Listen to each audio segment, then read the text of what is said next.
जय हिंद साथियों। अपने यूट्यूब इथन डिफेंस स्टडी में आपका स्वागत है। तो आज हम बात करने वाले हैं सीआरपीएफ ट्रेड्समैन एंड टेक्निकल के रीजनिंग प्रैक्टिस सेट के बारे में। ठीक है, हम आपको 5 प्रैक्टिस सेट करवाएंगे और 100% इनमें से ही क्वेश्चन पूछा जाएगा। तो आप वीडियो को लास्ट तक देखे रहे। ठीक है, और मैं बता रहा हूँ अभी तक आपने तैयारी कर ली होगी। ठीक है, और जो अभी का समय बाकी है, जितना दिन बचा है इतने दिन में आपको प्रैक्टिस लगानी पड़ेगी। तो हम आज रीजनिंग के प्रैक्टिस सेट लेकर आए। ऐसे करते करते हम 5 प्रैक्टिस सेट आपको करवाएंगे और अलग अलग सब्जेक्ट वाइज हम करवाएंगे। जीके का भी आएगा, जीएस का भी आएगा, रीजनिंग, हिंदी और मैथ्स का। सभी टॉपिक के मतलब हर एक प्रैक्टिस सेट आपको दिया जाएगा और वो भी इनमें से मोस्ट इंपोर्टेंट क्वेश्चन हमने निकाला है। ठीक है, जो reasoning, maths, GK, GS, Hindi, इनमें से सभी टॉपिकों में से हमने मोस्ट इंपोर्टेंट क्वेश्चन निकाला है। तो रीजनिंग का फर्स्ट प्रैक्टिस सेट है, तो उसके बारे में हम जितने क्वेश्चन हम लेकर आए तो उसके बारे में आज बताएंगे आप।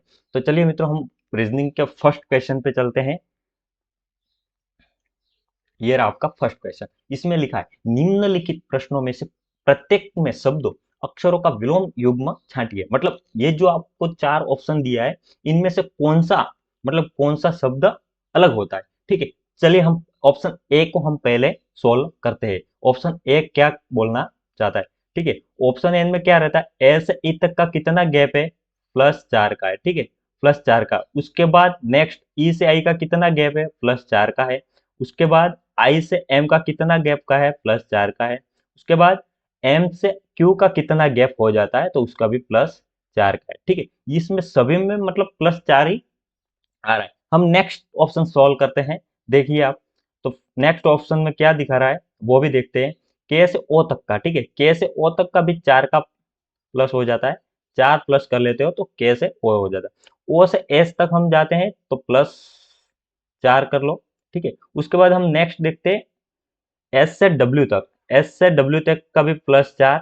उसके बाद डब्ल्यू से ए तक का है तो उसमें भी +4 हो रहे। मतलब ये दोनों ऑप्शन में से तो आंसर आ ही नहीं सकता, क्योंकि ये तो दोनों सेम है। हमको क्या छांटना है, युग्म, मतलब विषम युग्म छांटना है। ठीक है, तो हम सी क्वेश्चन पे चलते हैं। स्विच क्वेश्चन क्या दिखाता है, तो चलिए हम स्विच क्वेश्चन सोल्व करते हैं। स्विच क्वेश्चन में ई से आई तक का है तो 4 प्लस हो रहा है। ठीक है, कितना, 4 प्लस हो रहा है। नेक्स्ट देखते हैं आई से एम तक का, तो 4 प्लस हो रहा है। हम देखते हैं एम से क्यू तक का, 4 प्लस हो रहा है। उसके बाद हम क्यू से यू तक जाते हैं तो उसमें भी 4 प्लस होता है। तो आपको मान ही लेना है तीन ऑप्शन एक जैसे हैं, तो थर्ड लास्ट ऑप्शन जो डी बचा है वो आपका राइट आंसर हो सकता है। ठीक है, हो सकता है आपका राइट आंसर। तो चलिए हम उसको भी सोल्व कर देते हैं एक बार कि ये आंसर क्या गैप दिखा रहा है इसमें। ठीक है, तो एन से आर तक हम चलते हैं तो इसमें 4 का गैप दिखा रहा है। ठीक है, कितना, 4 का गैप दिखा रहा है। उसके बाद हम आर से यू तक चलते हैं, आर से यू तक चलते हैं तो इसमें गैप कम दिखता है, मतलब आपका 3 आ जाता है। तो मित्रों, तो बच्चों आपको आगे कोई सोल्व करने की जरूरत नहीं है। जो आप इतने में ही समझ जाते हो तो आपको इसको आंसर में डाल देना है। इसका राइट आंसर क्या हो जाएगा, डी राइट आंसर हो। चलो हम नेक्स्ट क्वेश्चन पे चलते हैं। उसके बाद ये नेक्स्ट क्वेश्चन है। ठीक है, उसमें क्या लिखा है, निम्नलिखित प्रश्नों में से प्रत्येक में शब्द अक्षरों का विलोम युग्म छांटिए। ठीक है, तो इनमें से भी वही है। हमने आगे देखा था वो कोडिंग डिकोडिंग का एक भाग था कि अलग अलग मतलब गैप दिख रही थी, उसमें से हमको सेम है उसको नहीं, और जो अलग हो रहा है, ठीक है, जो मतलब सबसे अलग हो रहा है उसको हम छांटना है। तो इनमें से हम देखते हैं मीठा, खट्टा, कड़वा, ये एक स्वाद है। ठीक है, मीठा स्वाद होता है, कड़वा स्वाद होता है, खट्टा स्वाद। विशिष्ट स्वाद क्या हो जाता है, ये सभी का मिक्स में एक विशिष्ट स्वाद बन जाता है। ठीक है मित्रों, तो उसका राइट आंसर क्या हो जाएगा, डी इसका राइट आंसर हो जाएगा, क्योंकि वो अलग हो रहे, वो सेम हो रहे। मीठा, कड़वा, खट्टा, ठीक है, मीठा, कड़वा, खट्टा, ये अलग अलग स्वाद हो रहे हैं, लेकिन विशिष्ट स्वाद एक अलग शब्द बन रहा है। ठीक है, तो उसका राइट आंसर डी हो जाएगा। ठीक है, इसका राइट आंसर डी हो जाएगा। चलिए हम नेक्स्ट क्वेश्चन देखते हैं। चलिए देखो, केचुआ का मतलब हो जाता है अर्जुकी। ठीक है, केचुआ का मतलब हो जाता है अर्जुकी। तो वही संबंध से जो मछली का क्या हो जाता है, तो बहुत बच्चे ऐसे है कि जो मतलब जल्दबाजी में बोल दे के संतधारी, नहीं, केचुआ का मतलब हो जाता है अर्जुकी, तो उस मछली का भी अर्थ हो जाता है रज्जुकी। ठीक है, इसमें इतना ही फर्क है, ज्यादा फर्क नहीं है। ठीक है, तो उसका आंसर हो जाएगा ए। ठीक है, इसका राइट आंसर हो जाएगा ए इसका राइट आंसर हो जाएगा। चलिए हम नेक्स्ट क्वेश्चन पे चलते हैं। नेक्स्ट क्वेश्चन क्या दिखा रहा है, 13 का 163 से संबंध है, तो 11 से कौन सा संबंध होगा? 9 से 75 का संबंध है, तो 11 से कितना संबंध हो सकता है? ठीक है, इसको सोल्व करने के लिए हम क्या करेंगे, ठीक है, पहले हम 13 का स्क्वायर लगा लेंगे। चलिए हम 13 का स्क्वायर लगाते हैं तो क्या होता है, 13 का स्क्वायर,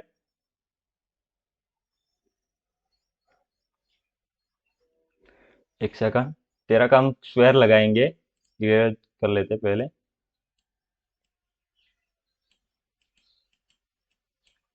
चलिए इसमें 13 का स्क्वायर करना है, उसके बाद क्या करना है, फिर इसमें से 6 माइनस करना है, तो क्या आंसर आता है देखते हैं हम।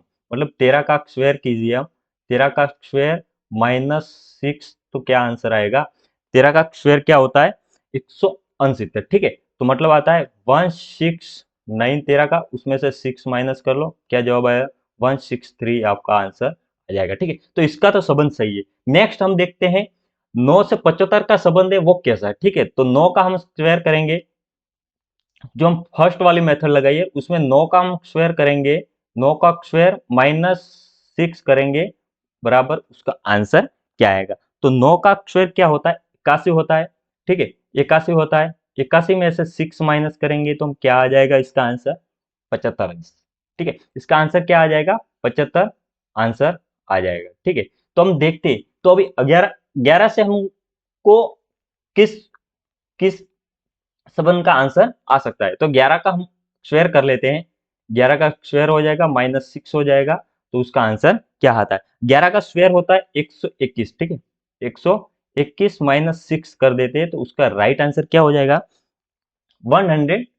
ठीक है, मतलब 115। ठीक है, 115 उसका राइट आंसर हो जाएगा, तो उसका राइट आंसर क्या हो जाएगा? 115। ठीक है, उसको ऐसे सोल्व करना है। कई क्वेश्चन ऐसे पूछा जा सकते हैं कि मतलब 13 का स्क्वायर किया है, लेकिन कई आंसर ऐसा दिया होगा कि 13 का घन मान लो। ठीक है, 13 का घन कर लो, उसमें से -6 करो, -5 करो, उसके बाद जो आंसर आता है। ठीक है, लेकिन वो आपको मेथड से सोल्व करना पड़ेगा। इसमें क्यूब पूछा जाता है, स्क्वायर पूछा जाता है, फिर माइनस प्लस, ठीक है, भागाकार कर लो। मतलब ये जो है सीरीज वाइज क्वेश्चन आते हैं, इसमें भागु सभा का नियम ही लगता है, इससे ज्यादा कोई बार का आने वाला नहीं है। चलिए हम नेक्स्ट क्वेश्चन पे चलते हैं। तो नेक्स्ट क्वेश्चन क्या दिखा रहा है? कैमल। ठीक है, कैमल का कोड ये दिखाता है, हॉर्स का कोड JQSUG दिखाता है। ठीक है, तो इस रूप में हम WHL को किस प्रकार में लिखेंगे? ठीक है, तो चलिए हम देखते हैं कि के बाद के सी का जो ई से संबंध है वो कैसे है। के सी का मतलब है वो ई से कैसे आया। ठीक है, तो अब देखते हैं उसको। तो मतलब सी में 2 प्लस करोगे तो कितना हो जाएगा? सी में +2 करोगे तो उसका क्या बन जाएगा? ई बन जाता है। ठीक है, ऐसे ही हम ए में 2 प्लस करते हैं। ठीक है, ए में हम 2 प्लस करते हैं तो उसका क्या आंसर आ जाता है? सी आ जाता है। ठीक है, उसके बाद हम नेक्स्ट देखते हैं। नेक्स्ट क्या होगा, देखते हैं हम। एम एम में +2 कर लो तो उसका भी आंसर क्या आ जाएगा? एम में 2 प्लस करोगे तो एम में 2 प्लस करोगे तो उसका एन आ जाता है। ठीक है, एन आ जाता है। इसमें फिर बाद में हम ई में 2 प्लस करते हैं। ठीक है, तो क्या आ जाता है? जी आ जाता है। ठीक है, ई में 2 प्लस करते और एल में भी हम 2 प्लस कर लेते हैं तो क्या आ जाता है? एन एन आ जाता है। ठीक है, एन आ जाता है। तो हम ऐसे ही नेक्स्ट हॉर्स वाला भी सोल्व करेंगे। हॉर्स में भी क्या हो रहा है, तो देखिए हम एच में 2 प्लस करेंगे तो क्या आ जाता है? जे। उसके बाद हम ओ में 2 प्लस करेंगे तो क्या आ जाता है? क्यू। उसके बाद हम फिर एन में 2 प्लस करेंगे तो क्या आ जाता है? एन में 2 करेंगे तो क्या आएगा? ठीक है, एस ही आएगा। क्या आएगा? एस। उसके बाद हम जी में 2 प्लस करेंगे तो क्या आएगा? यू। ठीक है, उसके बाद हम एन में 2 प्लस करेंगे, क्या आएगा? जी। ठीक है, इतना आ गया। तो अभी हमको जो थर्ड वाला कोड दिया है उसमें भी सेम प्रोसेस करना है, तो आपका राइट आंसर आ जाएगा। चलिए हम W में 2 प्लस करते हैं तो क्या आता है? W में हम 2 प्लस करते हैं तो क्या आता है? Y आता है। ठीक है, अभी आपको देखना है कि Y कितने ऑप्शन में है, तो ये फर्स्ट वाले में है नहीं, ये कैंसिल हो जाएगा, और थर्ड वाले में भी है नहीं, तो ये दो ऑप्शन तो चले गए ऐसे। ठीक है, हम आगे सोल्व करते हैं। तो ठीक है, आगे सोल्व करोगे तो आपको राइट आंसर 100% मिल जाएगा। ठीक है, उसके बाद हम एच में 2 प्लस कर लेते हैं। ठीक है, एच में हम 2 प्लस करते हैं तो क्या आंसर बन जाता है आपका जे। ठीक है, क्या आंसर बन जाता है, जे आता है। ठीक है, तो हम देखते हैं जे तो दोनों में ही है। उसके बाद हम ए को, ए में आप 2 प्लस कर लेते हो तो क्या आ जाता है, सी आ जाता है। ठीक है, तो आपका राइट आंसर क्या हो जाएगा,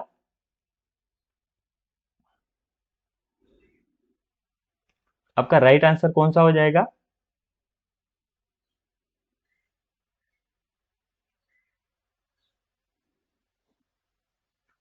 आपका राइट आंसर सी हो जाएगा। ठीक है, आपका राइट आंसर कौन सा हो जाएगा, सी हो जाएगा। हम नेक्स्ट क्वेश्चन देखते हैं, चलिए। ये हमारा नेक्स्ट क्वेश्चन है। इसको हम किस तरह से सोल्व करेंगे, जो आपको A B C D E F G जो जेड तक दिया हुआ है वो क्रमशः आ रही है, ऐसे ही आपको सोल्व करना है। तो फर्स्ट में क्या है आपका, एन है, सभी में एन है, तो चलिए इसमें तो कोई नहीं आएगा। उसके बाद क्या है, ए है, और यू है। यू तो ए के बाद आएगा, तो हम इन तीनों ऑप्शनों को सोल्व करेंगे। और यू, ए के बाद क्या आ रहा है, यू आ रहा है, और इसके नीचे क्या आ रहा है, वी आ रहा है, इसके नीचे भी वी आ रहा है। तो फर्स्ट क्या बन जाएगा हमारा, यू। यू सबसे वी से पहले आ रहा है, तो फर्स्ट क्या हो जाएगा, एक। ठीक है, उसका एक हो जाएगा कोड। ठीक है, उसके बाद हम नेक्स्ट सॉल्व करते हैं, इसको तो हम खत्म कर देते हैं। ठीक है, इसके बाद, ठीक है, इसके बाद हम देखते हैं, तो इसके बाद हम देखते हैं ए के बाद यू है, यहाँ पे ए के बाद वी है, यहाँ पे ए के बाद वी है, तो कौन सा आ जाएगा, फोर आ जाएगा। ठीक है, तो वन के बाद क्या आ जाएगा, फोर आ जाएगा, तो हम इसको भी कैंसिल कर देते हैं। ठीक है, वन के बाद भी फोर आएगा, तो उसको भी हम कैंसिल कर देते हैं। उसके बाद बचे कौन से, दूसरा, तीसरा और फाइव, पांच। ठीक है, तो ए के बाद वी, और यहाँ पे आ रहा है पी, यू के बाद पी। तो ठीक है, तो यहाँ पे आपका एक के बाद वी आ रहा है, तो थर्ड नंबर पे आएगा। और यहाँ पे दूसरे नंबर पे वी आया, लेकिन वी के बाद क्या आ रहा है, आई आ रहा है, यहाँ पे वाई आया। वाई मतलब लास्ट में आता है, आई पहले आता है। ठीक है, तो उसका क्या हो जाएगा, थर्ड। यहाँ पे क्या आ जाएगा, फोर के बाद थर्ड। ठीक है, उसके बाद थर्ड भी हम क्वेश्चन कैंसिल कर देते हैं। तो उसके बाद वी आ रहा है, तो वी क्या आएगा, पी के पहले बाद में आता है, लेकिन पी किसके नंबर पे, थर्ड नंबर पे, और वी कहाँ पे, थर्ड नंबर पे। ठीक है, तो यहाँ पे कौन सा आ जाएगा, टू आ जाएगा। ठीक है, और लास्ट में कौन सा बचा, फाइव। तो आपका आंसर हो जाएगा 1 4 3 2 5। तो ये किस में है, लास्ट में देखो, 1 4 3 2 5, ये आपका राइट आंसर हो जाएगा। ये ऐसे क्वेश्चन को इस तरह सोल्व करना है। हम नेक्स्ट देखते हैं, आपके लिए एक मतलब अच्छे से एक शायरी सुना रहे। जंग में जब भी तुम्हारी, जंग में जब भी तुम्हारा बलिदान होगा, तो इतिहास और दिलों के पन्नों पर तुम्हारा नाम होगा। ठीक है, तो चलिए हम नेक्स्ट क्वेश्चन देखते हैं। अभी अभी क्या है, नेक्स्ट क्वेश्चन है, इसमें आपको एक सीरीज दी हुई है, सीरीज को सोल्व करना है। जहां पे यहाँ पे ये प्रश्नार्थ चिन्ह है, यहाँ पे आपको कौन सी संख्या आ सकती है, तो इसको आपको सोल्व करनी है। ठीक है, तो हम देखते हैं दो के बाद तीन कैसे आया। ठीक है, दो के बाद तीन कैसे आया, तो हम देखो इसका आंसर आ जाएगा, दो गुना एक करें और प्लस में एक का शेयर करते हैं, तो क्या हो जाता है, तीन। हो गया तीन।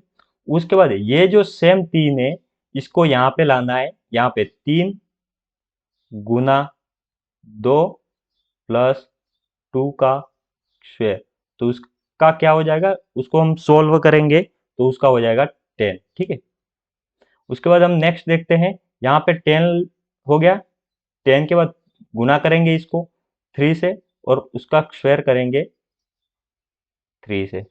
ठीक है, उसको शेयर करेंगे 3 से, तो उसका आंसर आ जाएगा 39। ठीक है, उसके बाद हम नेक्स्ट देखते हैं, 39 को गुना करेंगे 4 से, और उसका 4 से स्क्वायर करेंगे, तो उसका आंसर आ जाएगा 172। ठीक है, 172 उसका आंसर आ जाएगा। तो 172 को हम आगे लिखेंगे फिर से, तो 172 को हम स्क्वायर करेंगे, 172 को हम गुना करेंगे 5 से। ठीक है, स्क्वायर नहीं करेंगे, गुना करेंगे, उसके बाद 5 से स्क्वायर करेंगे, तो उसका उसका आंसर क्या हो जाएगा, उसका आंसर आ जाता है 885। ठीक है, 885 उसका आंसर हो जाता है। लेकिन यहाँ पे हमको 885 ऑप्शन बी सही आंसर तो मिल गया, लेकिन ये प्रोसेस सही है कि नहीं वो सोल्व करने के लिए ये आगे की संख्या कैसे आएगी वो भी हमको सोल्व करनी पड़ेगी। तो यहाँ पे 885 को गुना करना पड़ेगा 6 से, और उसमें 6 से स्क्वायर करोगे तो उसका आंसर आ जाएगा 55346, इसका आंसर आ जाएगा। तो इसका राइट आंसर कौन सा हो जाएगा? बी उसका राइट आंसर हो जाएगा। चलिए हम नेक्स्ट क्वेश्चन देखते हैं। चलिए, ऐसा जब भी आपके सामने एग्जाम में एग्जामिनर आपको ऐसा क्वेश्चन देता है, तब आपको एक काम करना है, ठीक है। ओनली फॉर उसमें जो खाली जगह है उसके साथ और अक्षर को साथ गिनती कर लेनी है, कितनी, 1 2 3 4 5 6 7 8 9 10 11 12 13 14 और 15, ठीक है। ये 15 है, तो 15 को हम डिवाइड कैसे करेंगे? उसको मतलब जितना बने इतनी शॉर्ट में डिवाइड करना है, ठीक है। जितना बने इतना शॉर्ट में डिवाइड करना है, तो क्या हो जाएगा? 5 या 15, ठीक है। 5 या 15, तो हम 5 5 के 3 सेट बना सकते हैं। तो इसमें देखिए, वी हो गया, फिर गैप, फिर एम, फिर आर, फिर गैप, ठीक है। तो कितने हो गए? ये 5 हो गए, ठीक है। उसके बाद हम देखते हैं गैप, वी, गैप, एम, ठीक है। इसके बाद क्या आएगा? गैप आएगा। तो ये भी 5 हो गए, ठीक है। उसके बाद क्या आता है? डी आता है, फिर गैप, फिर आएगा के, फिर एम, फिर गैप, फिर डी, ठीक है।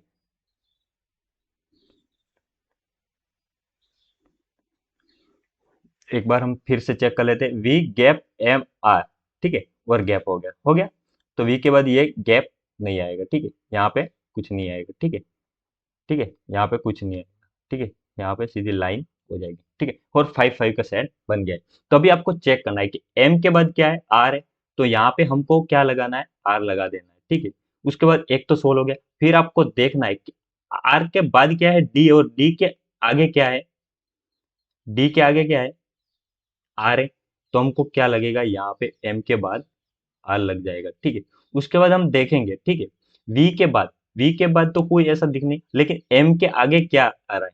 एम के आगे क्या आ रहा है? के, तो यहाँ पे के लिख देंगे। उसके बाद आर के बाद में क्या आ रहा है? तो डी आ रहा है, तो यहाँ पे हम डी लिख देंगे। तो इतना प्रोसेस होने के बाद वी के बाद का भी आपको मिल गया कि यहाँ पे क्या आ रहा है? वी के बाद क्या आ रहा है, तो आपको वी के बाद भी के लगा देना है, और वी के बाद ना मिले तो एम के आगे भी आपको के दिख रहा है, ठीक है, तो के लगा देना है, ठीक है। यहाँ पे हो गया। उसके बाद ये सभी कोड आपको मिल चुके हैं, लेकिन डी के बाद क्या आएगा? तो डी के बाद आपको पता है कि वी आएगा। तो उसका आंसर क्या हो जाएगा? देखते हैं हम, के, डी, के, आर, वी, आर। देखते हैं हम ऑप्शन में, चलिए, के डी, के आर, वी नहीं है तो उसको हम क्या कर देंगे? गलत। उसके बाद के डी के आर वीई है, तो हम गलत कर लेंगे। देखिए लास्ट भी आप देखोगे तो आर आर और के, तो दोनों ऑप्शन तो क्या हो जाएगा? कैंसिल ही हो जाएंगे, ठीक है। ये दोनों ऑप्शन कैंसिल हो जाएंगे, ठीक है, दोनों ऑप्शन कैंसिल हो जाएंगे। तो उसके बाद हम देखते हैं, आर वाला है लेकिन ये बीच में ई नहीं है, तो ये कैंसिल हो गया, ये कैंसिल, तो आपका सही आंसर सी हो जाता है, ठीक है, ठीक है। देखिए के डी, एक सेकंड, यहाँ पे ये भी नहीं आएगा, के डी के आर वी के, ये लास्ट में क्या होगा? यहाँ पे थोड़ी मिस्टेक हुई है, ठीक है, यहाँ पे मिस्टेक हुई है। तो आपका सही आंसर के डी के आर वी आर होता है, ठीक है। के डी के डी के आर वी आर, ठीक है। यहाँ पे थोड़ी सी मिस्टेक है, के डी के आर वी आर, यहाँ पे आपको आर लगाना है, ठीक है। यहाँ पे टाइपिंग से मिस्टेक हुई है, तो यहाँ पे आपको ये लगाना है ओका, और आपका राइट आंसर डी हो जाएगा, ठीक है। आपका राइट आंसर डी हो जाएगा, लेकिन आपका इसका आंसर ये वाला है, ठीक है, ठीक है। यहाँ पे टाइपिंग मिस्टेक हुई है, के डी के आर वी आर आना चाहिए, ठीक है। तो आपका राइट आंसर डी हो जाएगा, लेकिन यहाँ पे आप आर लगा देना। चलिए हम नेक्स्ट क्वेश्चन पे चलते हैं। तो नेक्स्ट क्वेश्चन है, ऐसे आपको एक बॉक्स मिलेगा, उसमें लुप्त संख्या होगी, वो आपको लानी होगी, ठीक है। तो लुप्त संख्या आप कैसे लाओगे वो दिखाता हूं। तो चलिए हम पहले, जब भी आपको नीचे वाली बड़ी संख्या, जो बड़ी संख्या दिखे, तो आपको ऐसे सोल्व करना है, ठीक है। इस तरीके से सॉल्व कर लेना है सभी को। और यहाँ पे बड़ी संख्या दिखे तो आपको इस तरीके से सॉल्व करना है, ठीक है। तो देखिए हम पहले बड़ी संख्या नीचे है, ठीक है, तो हम ऊपर से सॉल्व करेंगे। तो 5 का क्या कर लेंगे हम, 5 का कर लेंगे हम क्यूब, ठीक है, 5 का हम कर लेंगे क्यूब। तो देखिए 5 का क्यूब, उसके बाद हम प्लस कर लेते हैं और 8 का हम स्क्वायर कर लेते हैं, बराबर क्या आ जाएगा उसका राइट आंसर। तो उसका क्यूब क्या होता है 125 प्लस 64, ठीक है, 64 हो गया। तो उसका बराबर आ जाएगा 189, ठीक है, 189 इसका आंसर आ जाएगा। हम नेक्स्ट सॉल्व करते हैं कि 6 का हम क्यूब कर लेते हैं, उसके बाद हम 7 का स्क्वायर कर लेते हैं। तो देखिए कितना आ रहा है, 6 का क्यूब आता है 216, ठीक है, 216 प्लस उसमें मिला लो 49, ठीक है। उसके बाद हम उसका आंसर क्या आएगा देखते हैं। तो 265 उसका आंसर, ठीक है, 265 उसके सही हो जाएगा। उसके बाद लास्ट कॉलम में हमको क्या है, जो लुप्त संख्या है वो हमको ढूंढनी है, ठीक है। तो लुप्त संख्या के लिए हम क्या करेंगे, 7 का क्यूब कर लेंगे, 7 का क्यूब, फिर 9 का स्क्वायर बराबर क्या हो जाता है। तो 7 का क्यूब क्या आता है 343, ठीक है, 343 प्लस हमको 9 का स्क्वायर होता है 81, बराबर उसका राइट आंसर क्या हो जाएगा 400, उसका आंसर आता है 424। तो आपको इस वाले लुप्त संख्या का आंसर आ जाएगा 24। तो देखिए आपको 424 आपको थर्ड ऑप्शन में दिख रहा है, उसको इस तरह से सॉल्व करना है। हम नेक्स्ट क्वेश्चन देखते हैं। जो नेक्स्ट क्वेश्चन में क्या है, आप पहले से ध्यान से उसकी जो सूचना दी हुई है वो पहले पढ़ लेना है, उसके बाद सोल्व करना है, ठीक है आपको। तो दी गई शीट को मोड़कर एक घन बनाया जाता है, इस तरह निर्मित घन में निम्न में से कौन सा अक्षर युग्म विपरीत पृष्ठों पर होता है। तो आपको ऐसा कोई भी ऐसा खुला हुआ पासा मिले तो आपको उसको जोड़ के एक घन बनाना है। तो मैं शॉर्टकट ट्रिक बताता हूँ कि इसको कैसे सोल्व करना है। तो देखिए आपको पहले क्या हो, उसका एक छोड़ के विपरीत कैसे बनाते, तो ए का आ गया ई और एफ का आ गया डी, इतना तो हो गया। तो फिर बी ऊपर बचा तो बी का क्या आएगा सी, ठीक है। तो ऐसे कैसे हो जाएगा बी बराबर सी, ए बराबर ई और एफ बराबर डी। तो अभी ये तीनों में से आपको ऑप्शन में देखना है कि कौन सा ऑप्शन सही है, ठीक है। तो हम चले लास्ट फर्स्ट में देखते हैं कि D and F, D and F है एफ बराबर डी और डी बराबर एफ दोनों सेम ही होता है, तो उसका राइट आंसर हो जाएगा ए। लेकिन हम बाकी के देख लेते हैं ऑप्शन, क्या ऑप्शन सही है नहीं। ऐसा भी हो सकता है कि दो ऑप्शन सही हो, तीन ऑप्शन सही हो और लास्ट में भी ऐसा ऑप्शन दिया हो, लेकिन इसमें लास्ट में ऐसा ऑप्शन दिया नहीं है कि ए और बी दोनों, ए बी और सी सब है, ठीक है। लेकिन अब देख लेते हैं बी और ई हो सकता है, नहीं हो सकता, एफ और ई नहीं हो सकता, सी और एफ नहीं हो सकता। तो आपका राइट आंसर हो जाएगा। चलिए हम आगे चलते हैं। तो ये क्वेश्चन है, इसको आपको दर्पण में दर्शाना है, ठीक है। दर्पण में कैसे आता है वो आपको होमवर्क में मिला जाता है, इस प्रश्न का उत्तर आपको टेलीग्राम में मिल जाएगा, ठीक है। लेकिन पहले आपको सॉल्व करना है, सॉल्व करने के बाद मैं देखता हूं कितने बच्चे ये खुद मतलब ऑप्शन वगैरह ये आंसर को बना सके, ठीक है। उसके बाद मेरे को टेलीग्राम में आपको देखना है, टेलीग्राम में आप देख लेना कि इसका सही आंसर कैसा है, ठीक है। मैं टेलीग्राम में इसका आंसर दे दूंगा। तो चलिए हम आगे आपके लिए छोटी सी शायरी बोल देते हैं और क्लास को समाप्त करते हैं। या तो जोखिम उठाओ, या तो जोखिम उठाओ और आगे बढ़ो, या फिर रिक्स न उठाकर अपने लिए खुद एक रिक्स बन जाइए। रिक्स न उठाकर अपने लिए खुद एक रिक्स बना लीजिए। जय हिंद साथियों, वीडियो को शेयर, लाइक, सब्सक्राइब और बेल आइकन प्रेस करना ना भूलें, ठीक है। नेक्स्ट क्लास में हम मिलते हैं।